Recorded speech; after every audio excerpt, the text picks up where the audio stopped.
Nina Turner just gave the perfect response to the Des Moines Register endorsing Warren instead of, I don't know, maybe Bernie Sanders, the guy who's in first place in the state. But hey, let's let her talk about it.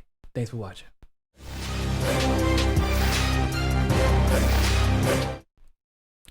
So in case a lot of you missed it yesterday, the Des Moines Register decided to endorse Elizabeth Warren. This would be the second peculiar endorsement from a quote unquote established media outlet in the last week. I mean, we had the New York Times who decided to do a dual endorsement of Warren and Klobuchar.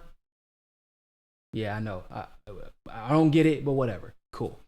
And then, of course, the Des Moines Register decided to endorse Warren, even though she is now, I believe, in fourth place in Iowa.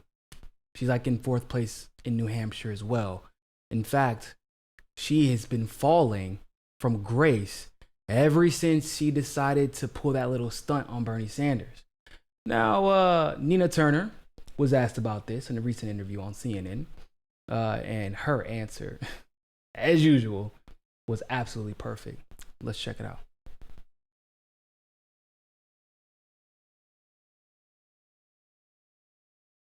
You are after those polls in Iowa. Yes. So Senator Sanders is, of course, one of the presidential candidates who has to be in Washington serving as a juror during the impeachment trial. He's addressing that tonight. Listen to this.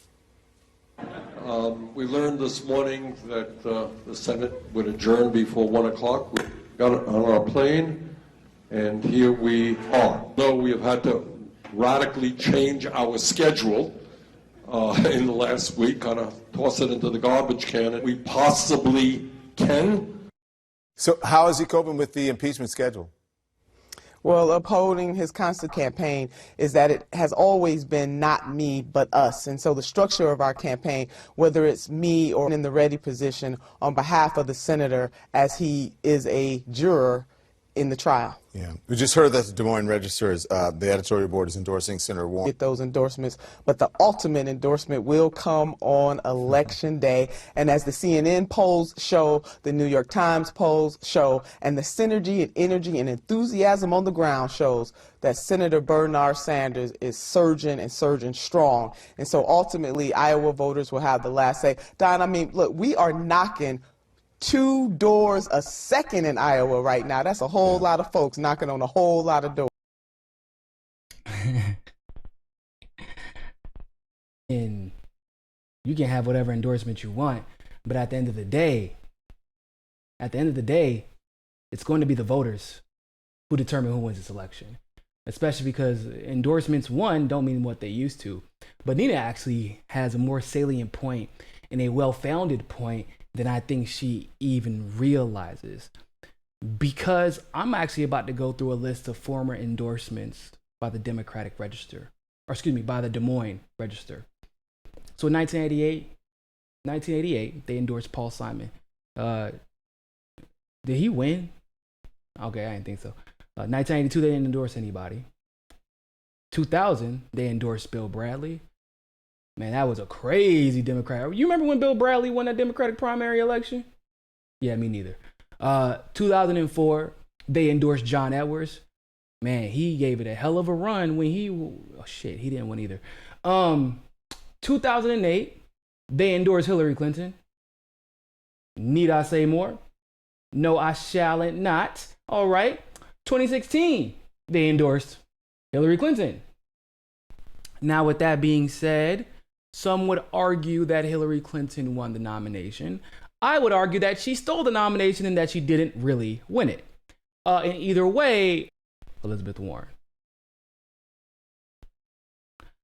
So it does, because ultimately, the people are going to decide where this election goes as far as Iowa is concerned, as far as the caucuses are concerned, and the trajectory of the election because of the outcome of the Iowa caucuses.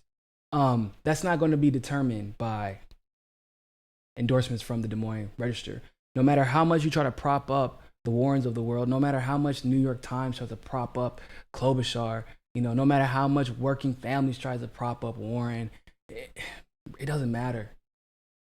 And at the end of the day, like, the progressive policies are winning. They come in different flavors now, right? Different personalities, but at the end of the day, there is one thing that is almost unanimously agreed upon.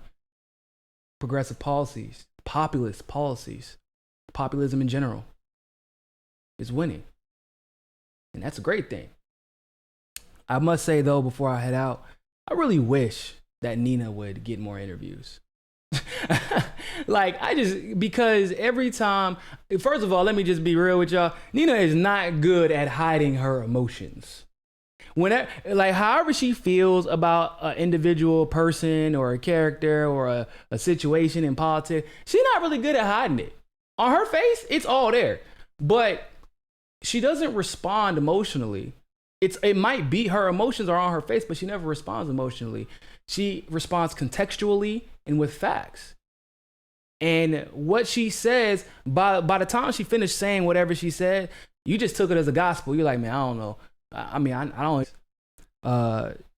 And I panels for the mainstream media. And unfortunately, the lack of opportunity Black women have in this space, and some Black women don't even want to take they're not even pursuing opportunities because they feel like it's pointless.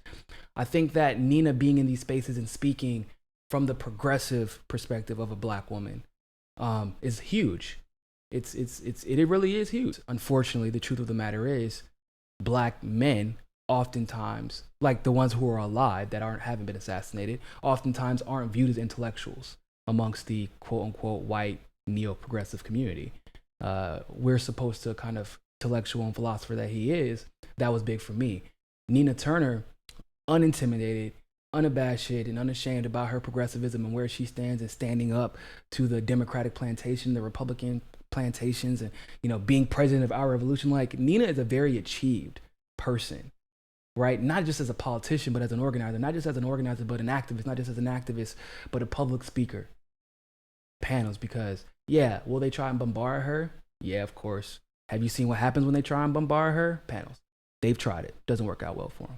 So with that being said, ladies and gentlemen, thank you all so much for tuning into that live stream segment of Mika Says Su Casa.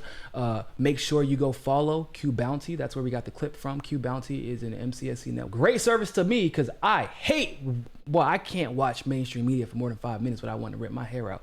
And I don't got that much of it, you know what I'm saying? But I like my hair and hair.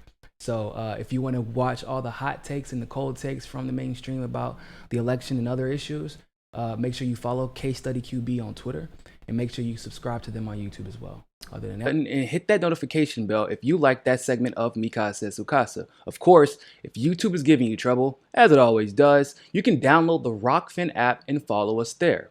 Also, if you want to continue to help our show grow, you can help us reach our goal of 500 patrons on Patreon and donate